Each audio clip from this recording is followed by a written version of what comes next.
Sino ba po nagsimula nito? Nung una Bakit pong po- privilege speech ninyo, hindi ko na sinagot kasi ayoko magkagulo. Pero enough is enough. Kahapon, nanonood ako sa aking opisina, gusto kong bumaba, kaya lang malalim na ang gabi at ayoko maabala yung trabaho sa Senado. Kaya nagsabi ako sa ating Senate President at ito'y na-manifest niya kahapon, narinig ko, na I was told na sasagot ako ngayong araw na ito. Wala pong gustong maglihis sa usaping flood control. Ako nga po, very passionate po ako dyan, mulat sa pool. Wala po kayo rito. Ako po'y talaga lumalaban sa korupsyon. Pagdating sa national budget, pagdating sa lahat ng usapin, hindi nyo po matatawaran ang aking hangarin, maituwid ang lahat ng katiwalian dito sa ating bansa dahil hindi po tayo muusad. Pero enough is enough. Patuloy po kayo sa pag-atake sa akin. Balikan nyo po, res ipsa loquitur. Andyan po lahat eh. Wala po ko inimbento. Salita nyo po lahat yan eh. Sabi nyo, iniinsulto ko kayo. Sagutin nyo po. Totoo po ba o hindi yung ating napanood sa mga video? Totoo po ba o hindi yung aking mga binanggit? Tapos na po kayo. Tapos na po. Kasi po ganito May I eh. suggest that the two gentlemen address the chair instead of addressing each other? Sorry, Mr. President. Pagpaumanhin po ninyo, Ginoong Pangulo, ngunit nakakalimutan po ng ating Senator Ping Lacson na siya po ang nagumpisa sa ngayon lang eh.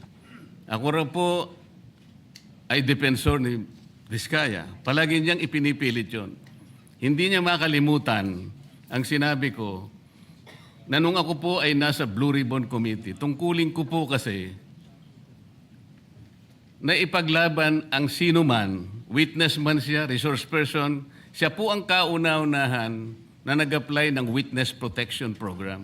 Sa aking palagay po, nung panahon na yon, ay kakailanganin namin siya sapagkat mga pangalang malalaki ang dapat na makuha natin. Hindi naman siya,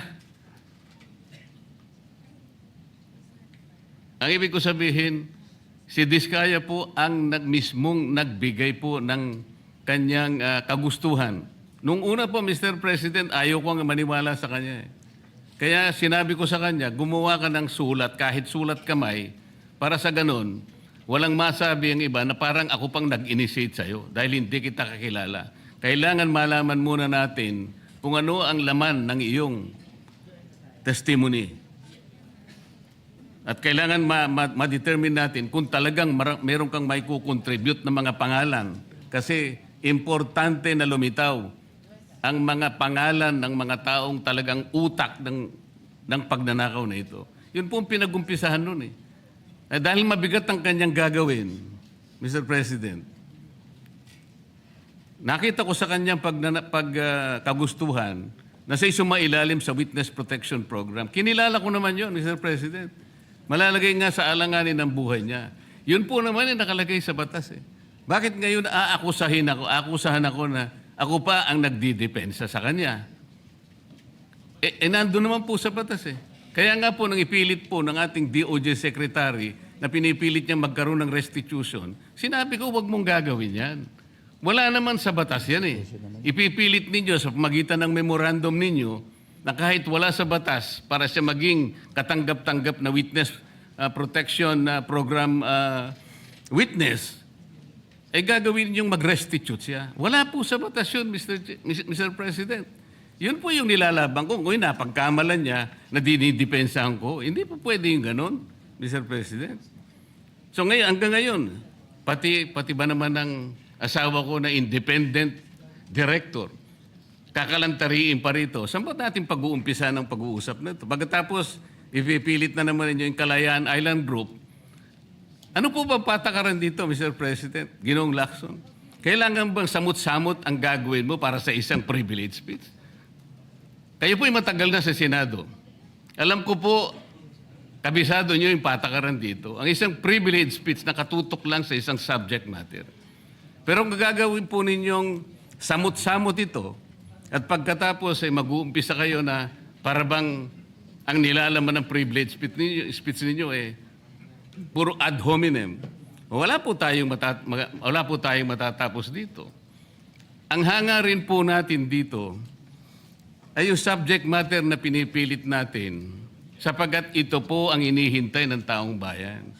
Kung sasagutin ko po ng isa-isa at ang iba po'y sinagot ko na, ay lalayo po tayo.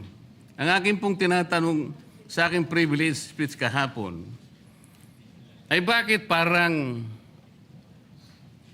hindi ninyo pinagbigyan ang ibang mga tao na napakarami nilang dapat sabihin para sa ganun malaman natin ang katotohanan. Kayo po ang nagsabi, Senator Lacson, Mr. President, napupuntahan natin lahat ng lugar na kung saan ang ebidensya. Hindi po ba kayo po'y nagpahayag noon dito sa plenaryo, Mr. President, Senator Lacson, at sinabi nyo na ang presidente ay name drop ni Yusek Bersamin. Hindi ko man lang po nakita yung kanyang katauhan na ipinatawag nyo dito. Samantalang napakalaki ng dapat niyang ipaliwanag sapagkat kayo po ang nagsabi sa pamamagitan ng pagtitiwala ninyo sa ibinigay na testimony ni Yusek Bernardo na niname drop niya ang presidente. 100 billion pesos po pinag-uusapan dito na kung saan ang porsyentong tinanggap nila sang-ayon din sa inyong pagpapahayag ay 8 billion pesos. Nagtataka po kami, ang taong bayan, hindi nyo man lang pinatawag si Yusek Bersamin. Nagtataka din po ako. Alam po ninyo ito. Nakiusap, nagpresenta si ex-Governor Chavit Singson. At iminungkahi ko po sa inyo at ang sabi nyo, sige po, sa susunod na pagdinig natin, ay iimbitahan natin siya. Sapagkat marami raw siyang gustong ibahagi sa ating pagdinig tungkol sa mga project sa Ilocos. Ngunit hindi po nyo tinawag. Yun po yung pinagtataka. Ito po yung gusto ko sanang sagutin ninyo.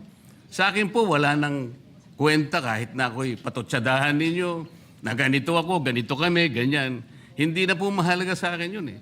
Ang mahalaga po, Mr. President, ang taong bayan ngayon na naghihintay ng kasagutan sa maraming katanungan nila kung magagawa pa natin na buklatin lahat ang dapat buklatin. Kilalanin kung sino dapat kilalanin. Ang gusto ko pa po sana, Mr. President, sana sagutin po ninyo, Senator Lacson.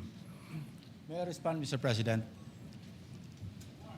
May I respond, Mr. President? Yes, please, go ahead. Mr. President, Your Honor, have you read the partial committee report? Ganito po ang nangyari, Mr. No, have President. you read the partial committee report? That is my question, Mr. President. Binasa ko po, ngunit hindi ko po magawan ng paraan kung paano ko po itatrato.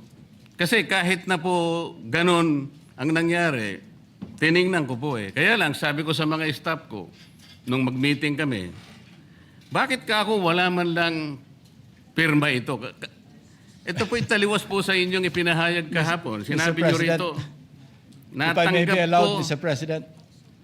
Patapusin niyo muna ako para may paliwanag ko kung bakit hindi man lang ako sumagot sa inyo dito sa ibinigay niyong material na ito. Kasi sinabi po ninyo, for one, I have it on record that his office already received a copy of the BRC Partial Committee report as early as February 11, both hard and soft copies, but he has not signed it, even with I dissent remark. It follows that as chairman, I was first to sign before routing the same contrary to his claim that I did not.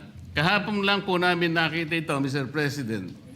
Pero hawak ko po dito yung ipinrint naming kopya na nakuha lang namin sa isang link sa PDF document. Kami lang po nag-print nun. Wala pong pirma.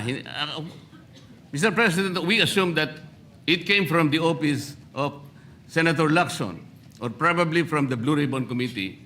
I would not assume otherwise. So sabi ko, kung walang pirma ito, wala man lang covering letter, ano bang gagawin namin dito? Gagawin ba nating banderitas ito? Ganun po ba yung pagbibigay ng isang importanteng dokumento? Kung inaakala po yung importante ito, bakit wala naman pong pirma man lang? Sa akin So palagay, hindi po ganon ang pagtrato sa amin bilang miyembro ng Blue Ribbon Committee. Dapat man lang sana, kahit na initial nyo lang po at meron siguro kayong instruction doon, anong gagawin namin dito? Now, before Senator Lacson responds, will you answer the question? Did you read it or not? That was the question. Yes, Mr. President. You read it? Okay, Senator Lacson, go ahead. Yes, Mr. President. I mentioned it in my privilege speech. Binigyan po natin ng tikitikis ang kopya na may watermark ng kanya-kanyang opisina. Una, nagkaroon po tayo ng isang masamang experience na nag-leak yung nauna ng ni-route na committee report. So naisip namin, para matunto natin kung saan opisina manggagaling ang leak, bigyan natin ng tikitikis ang kopya. Hindi po talaga pipirmahan yun kasi advance copy po yun eh. Nasabihan po namin ang kanilang mga staff na kapag ready na sila na pumirma at nabasa na nila, hudyatan nila kami, ipapadala namin yung physical or yung hard copy. Nandun po yung signature page, nakapirma po ako doon. Hindi ko po pwede ikalat yun nang wala akong pirma kasi ako yung chairman. Hindi niyo po narinig yung aking paliwanag sa aking privilege speech na talagang walang pirma yung aming ikinalat sa bawat miyembro. Dahil yon para lang mapabilis kasi 400 pages po. Alam ko magtatagal mabasa. So para simultaneously, isipin niyo po Mr. President, kung isang kopya lamang yon na aking igagala sa 17 o 20 miyembro ng Blue Ribbon Committee, isang taon po, baka hindi pa tapos mabasa. So gumawa kami ng nag-devise po kami ng isang pamamaraan para simultaneously, sabay-sabay nila mabasa with the advice to their staff na kapag nabasa na at ready ng pumirma, sabihan kami, dadali namin yung kopya na mayroong signature page at sa kanila pipirmahan. Katunayan kahapon po si Senator Bam Aquino. Binigyan namin sa kanya yung may signature page at pumirma siya. Hindi po matatapos kung yung 467 yata na pages, iisa-isahin namin iikot.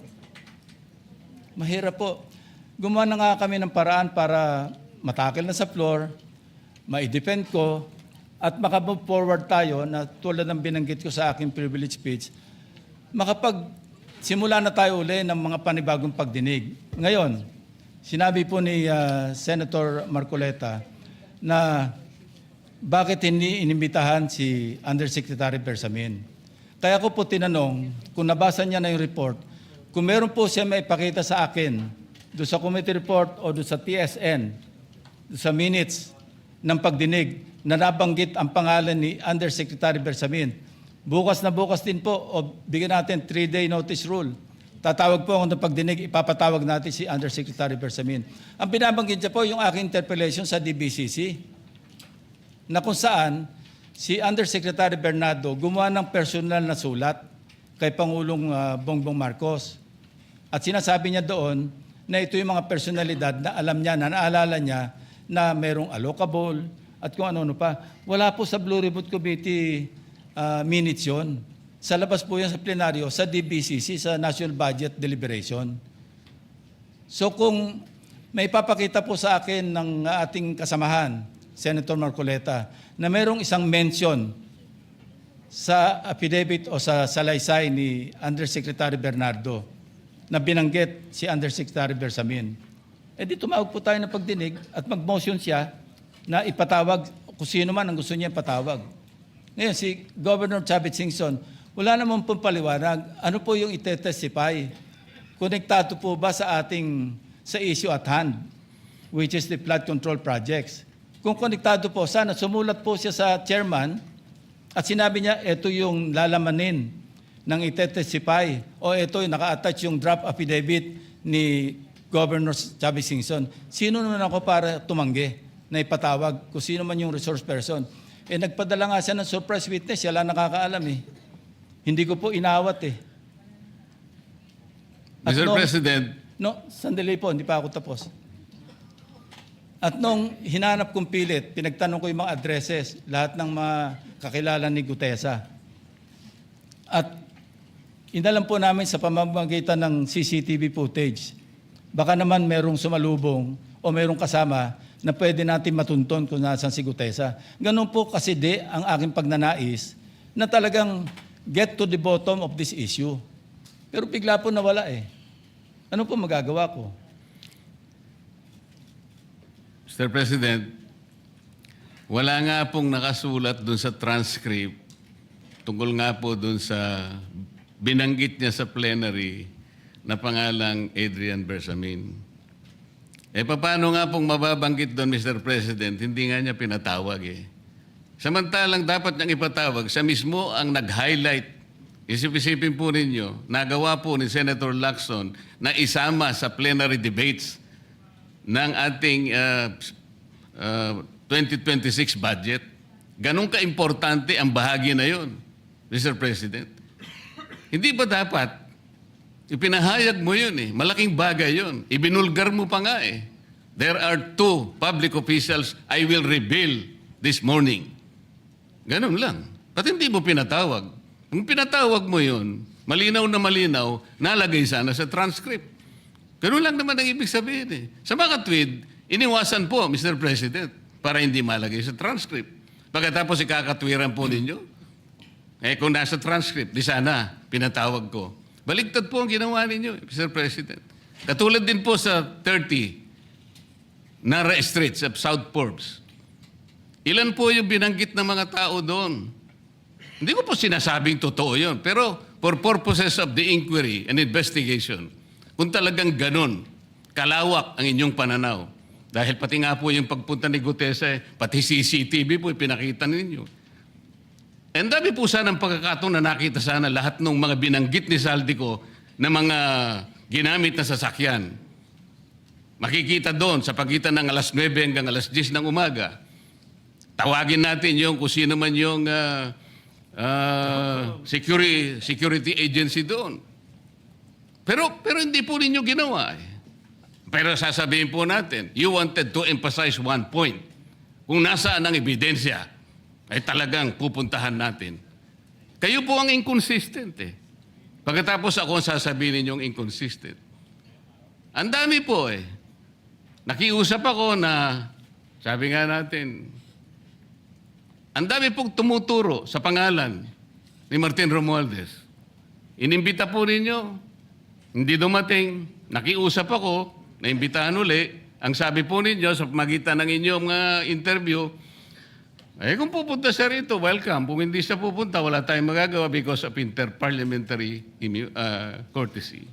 Mr. President, hindi po karaniwang pagnanakaw ang nangyari sa kasaysayan ng ating bansa.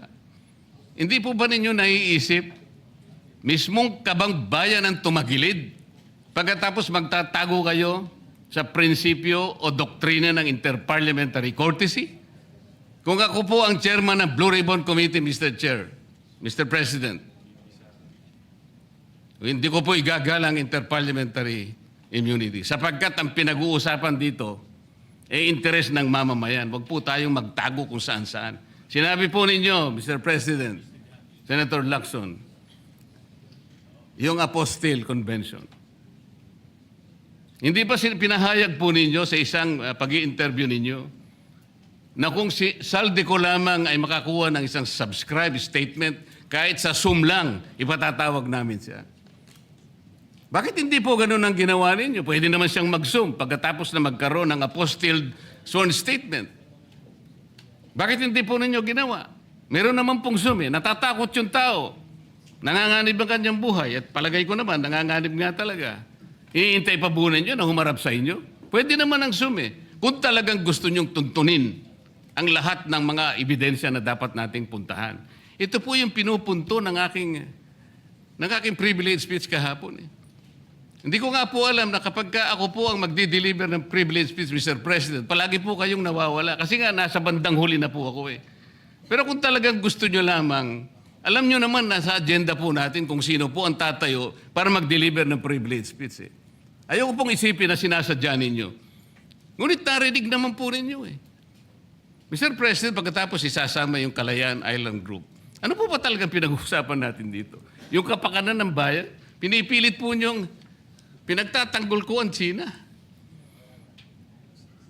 Sa March 12 po, Mr. President, Senator Lacson, sana po may panahon kayo sapagkat ipinatawag ko sa magitan ng isang resolution, at ito po ay alam na ni Senator Erwin.